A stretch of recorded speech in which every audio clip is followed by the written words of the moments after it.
The International Criminal Court's chief prosecutor spoke last night about potential war crimes committed in Ukraine by the Russian military. Just yesterday, Ukrainian officials say missiles killed at least 23 and injured more than 100 others after they hit a medical center and residential buildings in a city southwest of Kyiv. Words are cheap. Too much has been promised for too long.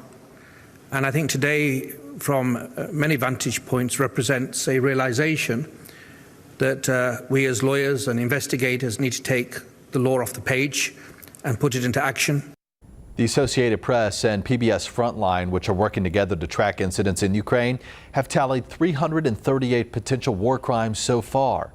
Meanwhile, the UN Food Agency is warning that the war in Ukraine could push 345 million people to the brink of starvation. It comes as more than 2 billion people face some difficulty trying to get enough food to survive.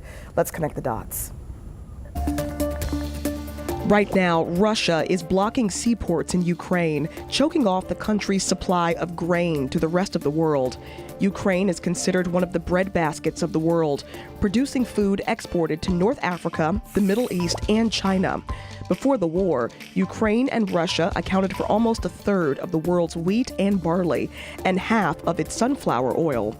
President Zelensky says a blockage is preventing about 22 million tons of grain from being exported, but that number could triple in the next few months.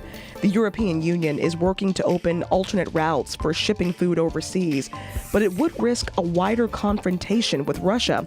That's a risk Western countries have been trying to avoid.